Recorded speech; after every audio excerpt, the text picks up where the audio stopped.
The Hound of the Baskervilles by Sir Arthur Conan Doyle. Chapter 10. Extract from the Diary of Dr. Watson. So far I have been able to quote from the reports which I have forwarded during those early days to Sherlock Holmes. Now, however, I have arrived at a point in my narrative where I am compelled to abandon this method, and to trust once more to my recollections, aided by the diary which I kept at the time. A few extracts from the latter will carry me on to those scenes which are indelibly fixed in every detail upon my memory.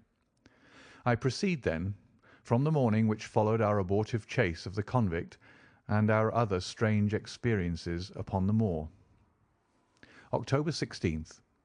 A dull and foggy day with a drizzle of rain. The house is banked in with rolling clouds, which rise now and then to show the dreary curves of the moor, with thin silver veins upon the sides of the hills, and the distant boulders gleaming where the light strikes upon their wet faces. It is melancholy outside and in. The baronet is in a black reaction after the excitements of the night.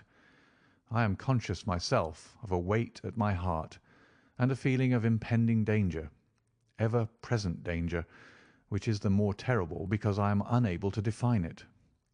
And have I not cause for such a feeling? Consider the long sequence of incidents which have all pointed to some sinister influence which is at work around us. There is the death of the last occupant of the hall, fulfilling so exactly the conditions of the family legend, and there are the repeated reports from peasants of the appearance of a strange creature upon the moor. Twice I have with my own ears heard the sound which resembled the distant baying of a hound.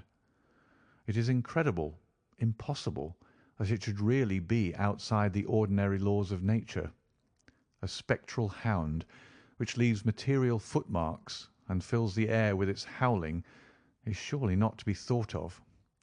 Stapleton may fall in with such a superstition, and Mortimer also, but if I have one quality upon earth, it is common sense, and nothing will persuade me to believe in such a thing. To do so would be to descend to the level of these poor peasants, who are not content with a mere fiend dog, but must needs describe him with hell-fire shooting from his mouth and eyes. Holmes would not listen to such fancies, and I am his agent. But facts are facts, and I have twice heard this crying upon the moor.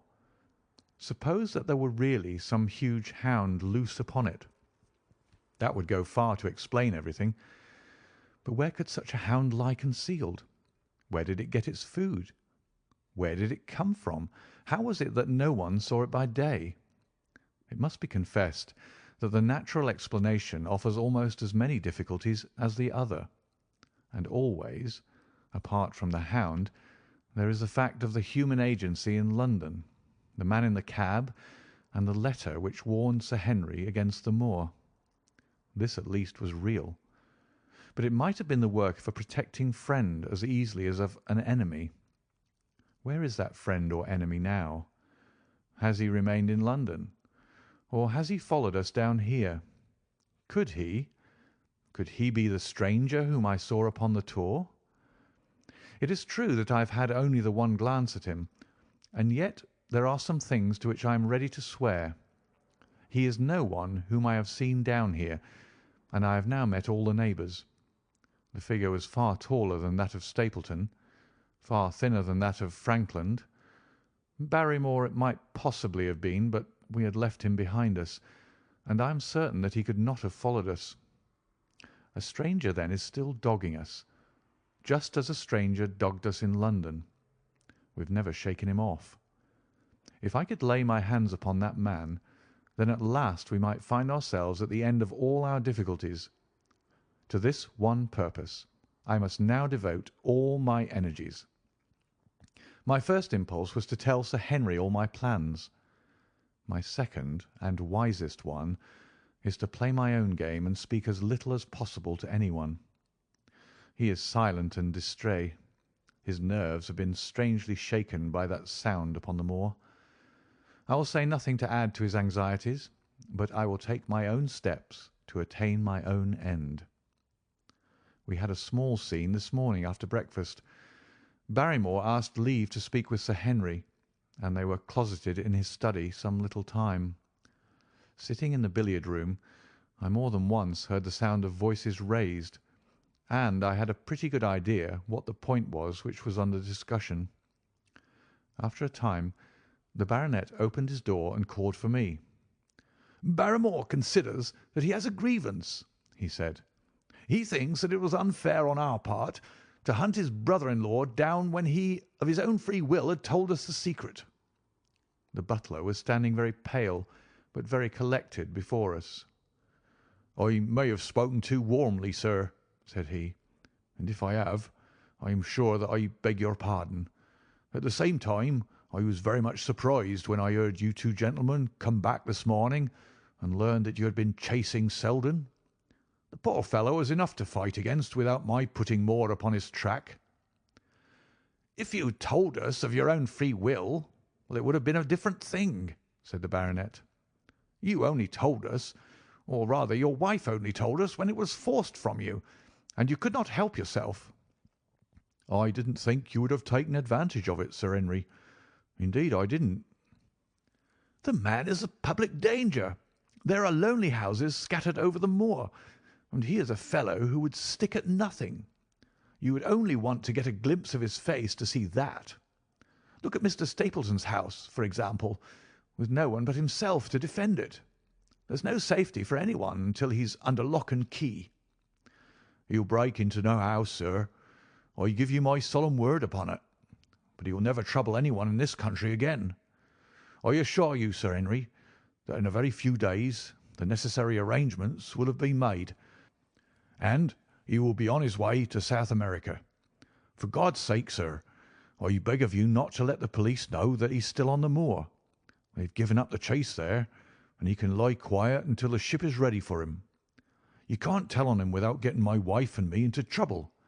I beg you, sir, to say nothing to the police." "What do you say, Watson?" I shrugged my shoulders. If he was safely out of the country, it would relieve the taxpayer of a burden. "But how about the chance of his holding someone up before he goes?"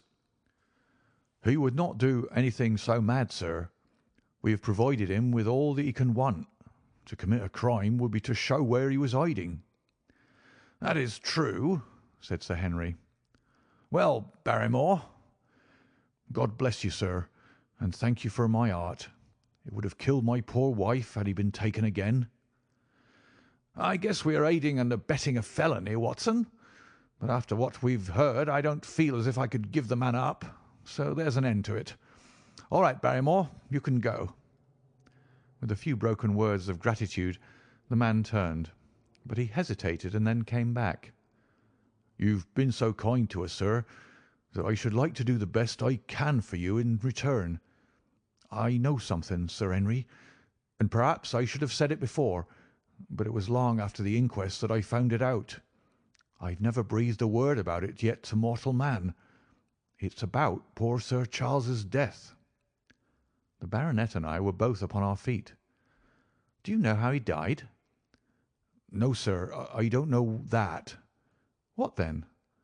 "I know why he was at the gate at the hour. It was to meet a woman." "To meet a woman? He?" "Yes, sir." "And the woman's name?" "I can't give you the name, sir, but I can give you the initials. Her initials were L.L." "How do you know this, Barrymore?" "Well, Sir Henry, your uncle had a letter that morning. He had usually a great many letters, but he was a public man and well known for his kind heart, so that everyone who was in trouble was glad to turn to him. But that morning, as it chanced, there was only this one letter, so I took the more notice of it. It was from Coombe Tracy, and it was addressed in a woman's hand." "Well?" "Well, sir, I thought no more of the matter, and never would have done that had it not been for my wife. Only a few weeks ago she was cleaning out Sir Charles's study. It had never been touched since his death, and she found the ashes of a burned letter in the back of the grate. The greater part of it was charred to pieces, but one little slip, the end of a page, hung together and the writing could still be read, though it was grey on a black background. It seemed to us to be a postscript at the end of the letter, and it said, 'Please, please, as you are a gentleman, burn this letter and be at the gate by 10 o'clock.' Beneath it were signed the initials L.L. Have you got that slip?" "No, sir. It crumbled all to bits after we moved it." "Had Sir Charles received any other letters in the same writing?" "Well, sir, I took no particular notice of his letters. I should not have noticed this one, only it happened to come alone." "And you have no idea who L.L. is?" "No, sir, no more than you have. But I expect if we could lay our hands upon that lady, we should know more about Sir Charles's death." "I cannot understand, Barrymore, how you came to conceal this important information." "Well, sir, it was immediately after that our own trouble came to us. And then again, sir, we were both of us very fond of Sir Charles, as we well might be considering all he has done for us. To rake this up couldn't help our poor master, and it's well to go carefully when there's a lady in the case, even the best of us." "You thought it might injure his reputation?" "Well, sir, I thought no good could come of it. But now you've been kind to us, and I feel as if it would be treating you unfairly not to tell you all that I know about the matter." "Very good, Barrymore. You can go." When the butler had left us, Sir Henry turned to me. "Well, Watson, what do you think of this new light?" "It seems to leave the darkness rather blacker than before." "So I think. But if we can only trace L.L., it should clear up the whole business. We've gained that much. We know that there's someone who has the facts if we can only find her. What do you think we should do?" "Let Holmes know all about it at once. It'll give him the clue for which he has been seeking. I am much mistaken if it does not bring him down." I went at once to my room and drew up my report of the morning's conversation for Holmes.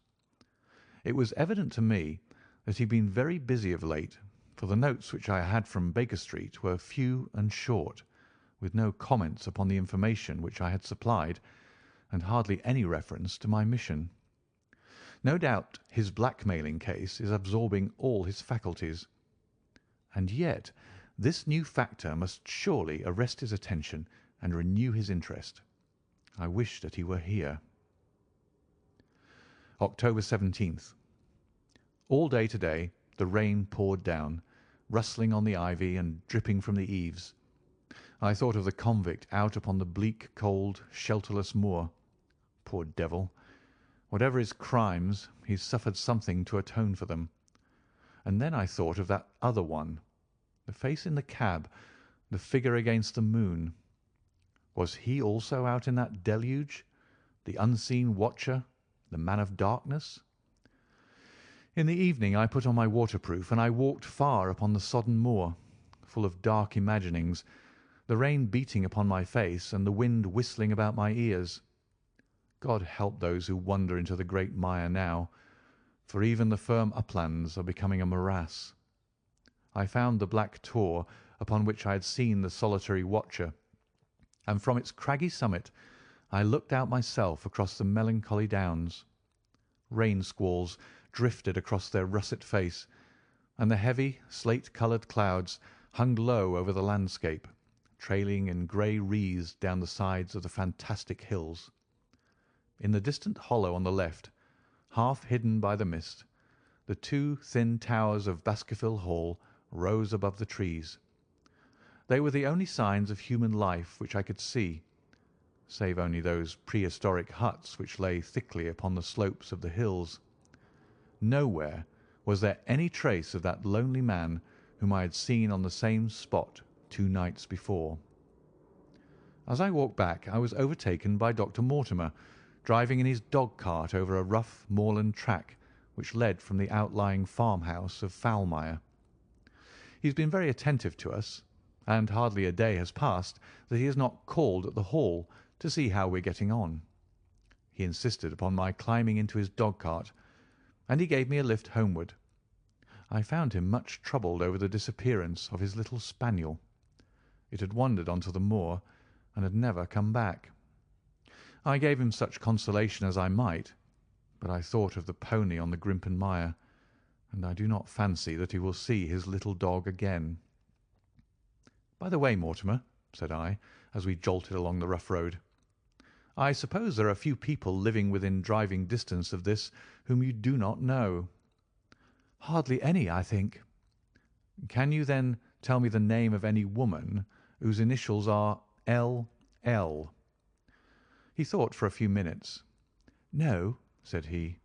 "There are a few gipsies and labouring folk for whom I can't answer, but among the farmers or gentry there is no one whose initials are those. Wait a bit, though," he added after a pause. "There is Laura Lyons. Her initials are L.L., but she lives in Coombe Tracey." "Who is she?" I asked. "She is Franklin's daughter." "What, old Franklin the Crank?" "Exactly. She married an artist named Lyons, who came sketching on the moor. He proved to be a blackguard and deserted her. The fault, from what I hear, may not have been entirely on one side. Her father refused to have anything to do with her because she had married without his consent, and perhaps for one or two other reasons as well. So between the old sinner and the young one, the girl has had a pretty bad time." "How does she live?" "I fancy old Franklin allows her a pittance, but it cannot be more, for his own affairs are considerably involved. Whatever she may have deserved, one could not allow her to go hopelessly to the bad. Her story got about, and several of the people here did something to enable her to earn an honest living. Stapleton did for one, and Sir Charles for another. I gave a trifle myself. It was to set her up in a typewriting business." He wanted to know the object of my inquiries, but I managed to satisfy his curiosity without telling him too much, for there is no reason why we should take anyone into our confidence. Tomorrow morning I shall find my way to Coombe Tracey, and if I can see this Mrs. Laura Lyons, of equivocal reputation, a long step will have been made towards clearing one incident in this chain of mysteries. I am certainly developing the wisdom of the serpent, for when Mortimer pressed his questions to an inconvenient extent, I asked him casually to what type Franklin's skull belonged, and so heard nothing but craniology for the rest of our drive. I have not lived for years with Sherlock Holmes for nothing. I have only one other incident to record upon this tempestuous and melancholy day. This was my conversation with Barrymore just now, which gives me one more strong card which I can play in due time. Mortimer had stayed to dinner, and he and the baronet played écarté afterwards. The butler brought me my coffee into the library, and I took the chance to ask him a few questions. "Well," said I, "has this precious relation of yours departed, or is he still lurking out yonder?"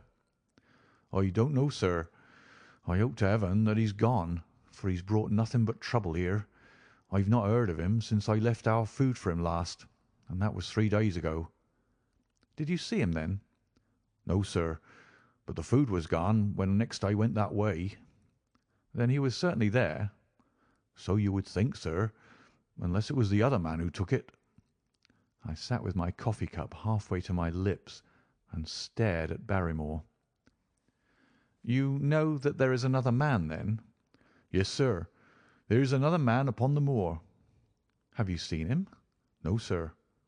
"How do you know of him, then?" "Selden told me of him, sir, a week ago or more. He's in hiding too, but he's not a convict as far as I can make out. I don't like it, Dr. Watson. I tell you straight, sir, that I don't like it." He spoke with a sudden passion of earnestness. "Now listen to me, Barrymore. I have no interest in this matter but that of your master. I have come here with no object except to help him. Tell me frankly, what is it that you don't like?" Barrymore hesitated for a moment, as if he regretted his outburst, or found it difficult to express his own feelings in words. "It's all these goings-on, sir," he cried at last, waving his hand towards the rain-lashed window which faced the moor. "There's foul play somewhere, and there's black villainy brewing. To that I'll swear. Very glad I should be, sir, to see Sir Henry on his way back to London again. But what is it that alarms you? Look at Sir Charles's death. That was bad enough. For all that the coroner said, look at the noises on the moor at night. There's not a man who would cross it after sundown if he was paid for it. Look at this stranger hiding out yonder and watching and waiting. What's he waiting for? What does it mean? It means no good to anyone of the name of Baskerville, and very glad I shall be to quit of it all in the day that Sir Henry's new servants are ready to take over the hall." "But about this stranger," said I. "Can you tell me anything about him? What did Selden say? Did he find out where he hid, or what he was doing?" "He saw him once or twice, but he's a deep one and gives nothing away. At first he thought that he was the police, but soon he found that he had some lay of his own. A kind of gentleman he was, as far as he could see, but what he was doing he could not make out." "And where did he say that he lived?" "Among the old houses on the hillside, the stone huts where the old folk used to live." "But how about his food?" "Selden found out that he has got a lad who works for him and brings all he needs. I dare say he goes to Coombe Tracey for he wants." "Very good, Barrymore. We may talk further of this some other time." When the butler had gone, I walked over to the black window, and I looked through a blurred pane at the driving clouds and at the tossing outline of the wind-swept trees. It is a wild night indoors, and what must it be in Stone Hut upon the moor? What passion of hatred can it be which leads a man to lurk in such a place at such a time? And what deep and earnest purpose can he have which calls for such a trial? There in that hut upon the moor seems to lie the very centre of that problem which has vexed me so sorely. I swear that another day shall not have passed before I have done all that man can do to reach the heart of the mystery. End of chapter 10.